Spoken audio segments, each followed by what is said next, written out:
ರೈತರು ಸಂಕಷ್ಟದಲ್ಲಿ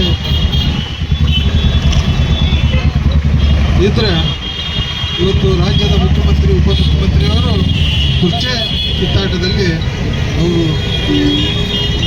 ತಮ್ಮ ಸಮಯವನ್ನು ಕಳೀತಾ ಇದ್ದಾರೆ. ಇವತ್ತು ರಾಜ್ಯದಲ್ಲಿ ಹಲವಾರು ಸಮಸ್ಯೆಗಳಿದ್ರೂ ಕೂಡ ಅದ್ರ ಕಡೆಗೆ ತಿರುಗಿ ಕೂಡ ನೋಡ್ತಾ ಇಲ್ಲ. ಪ್ರತಿದಿನ ನೀವು TV ನೋಡ್ತೀರಿ, 24 ತಾಸು ಕೂಡ ಈ ರಾಜ್ಯದ ಮುಖ್ಯಮಂತ್ರಿ ಉಪಮುಖ್ಯಮಂತ್ರಿ ಕುರ್ಚೆ ಕಿತ್ತಾಟದಲ್ಲಿ ಅದು ಬಿಟ್ಟು ಮತ್ತೇನೂ ಕೂಡ ಟಿವಿಯಲ್ಲಿ ಬರದೇ ಇದ್ದಿದ್ದು ಕೂಡ ತಾವೆಲ್ಲ ನೋಡ್ತಾ ಇದ್ದೀವಿ.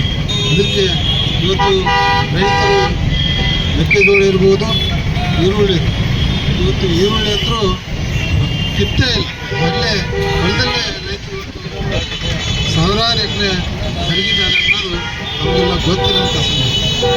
ಇವತ್ತು ಮೆಕ್ಕೆಜೋಳ ಕೂಡ ಕೇಂದ್ರ ಸರ್ಕಾರ ಖರೀದಿ ಕೇಂದ್ರ ತೆಗಿಬೇಕು, 2400 ರೂಪಾಯಿ ಬೆಂಬಲ ಬೆಲೆ ಕೊಡಬೇಕಂತ ಆದೇಶ ಕೊಟ್ಟರು ಕೂಡ ಇವತ್ತು ಕೂಡ ಕರ್ನಾಟಕ ಸರ್ಕಾರ ಇವತ್ತು ಖರೀದಿ ಕೇಂದ್ರ ತೆಗಿತಾ ಇಲ್ಲ. ಅದಕ್ಕೆ ನಾವು ಇವತ್ತು ಕರ್ನಾಟಕ ಸರ್ಕಾರಕ್ಕೆ ಎಚ್ಚರಿಕೆ ಕೂಡಲೇ ಈರುಳ್ಳಿ ಮತ್ತು ಮೆಕ್ಕೆಜೋಳಗಳ ಖರೀದಿ ಕೇಂದ್ರವನ್ನು ತೆಗಿಬೇಕು, ಇಲ್ಲ ಆದರೆ ಮುಂದಿನ ದಿನಗಳಲ್ಲಿ ಉಗ್ರ ಹೋರಾಟ ಮಾಡ್ತೀವಿ ಅಂತ ಹೇಳಿ ಎಚ್ಚರಿಕೆ ಕೊಟ್ಟು ನಾನು ಮಾತು ಮುಗಿಸ್ತಾ ಇದ್ದೀನಿ. ಜೈ ಹಿಂದ್. ಭಾರತೀಯ ಜನತಾ ಪಾರ್ಟಿಗೆ, ಸನ್ಮಾನ್ಯ ಕಳಕಪ್ಪ ಜಿ ಬಂಡಿ ಅವರಿಗೆ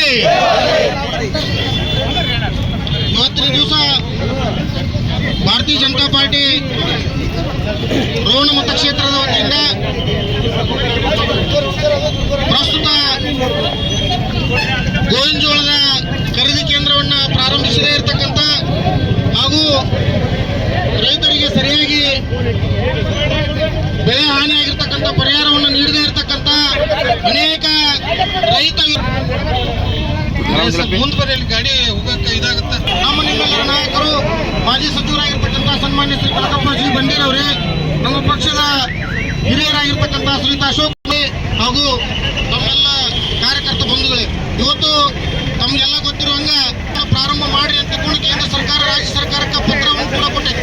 ಆ ಪತ್ರವನ್ನು ನಾವು ಮಾಧ್ಯಮದವರಿಗೆ ಆಮೇಲೆ ಕೊಡ್ತೀವಿ. ಅಷ್ಟಿದ್ರೂ ಕೂಡ ಇವರು ಬೆಂಬಲ ಬೆಲೆ ಕೇಂದ್ರವನ್ನು ಪ್ರಾರಂಭ ಮಾಡಕ್ ತಯಾರಿಲ್ಲ, ಇವತ್ತು ಬೆಳೆ ಪರಿಹಾರವನ್ನು ಕೊಡಕ್ ತಯಾರಿಲ್ಲ, ಇವತ್ತು ರೈತರ ಕಷ್ಟಗಳಿಗೆ ಸ್ಪಂದಿಸಕ್ ತಯಾರಿಲ್ಲ, ಇವತ್ತು ಕಬ್ಬು ಬೆಳೆಗಾರರ ಕಷ್ಟಕ್ಕೆ ಸ್ಪಂದಿಸಕ್ ತಯಾರಿಲ್ಲ.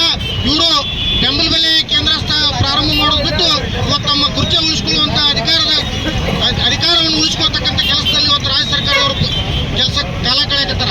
ಆ ಹಿನ್ನೆಲೆ ಒಳಗೆ ಇವತ್ತು ಈ ಸರ್ಕಾರವನ್ನು ಎಚ್ಚರಿಸಬೇಕು ಅನ್ನುವಂಥ ಒಂದು ಹಿನ್ನೆಲೆಯಲ್ಲಿ ಇವತ್ತು ನಾವು ಒಂದು ಸಾಂಕೇತಿಕವಾಗಿರ್ತಕ್ಕಂಥ ಒಂದು ಪ್ರತಿಭಟನೆಯನ್ನ ಇವತ್ತು ಸರ್ಕಾರಕ್ಕೆ ಎಚ್ಚರಿಕೆಯನ್ನು ಕೊಡಬೇಕು ಅನ್ನುವಂಥ ಉದ್ದೇಶದಿಂದ ಶೀಘ್ರದಲ್ಲಿ ಗೋವಿನಜೋಳದ ಬೆಂಬಲ ಬೆಲೆ 2400 ರೂಪಾಯಿ ಏನು ಇವತ್ತು ಕೇಂದ್ರ ಸರ್ಕಾರ ಘೋಷಣೆ ಮಾಡಿತ್ತು ಮೋದಿ ಅವರು,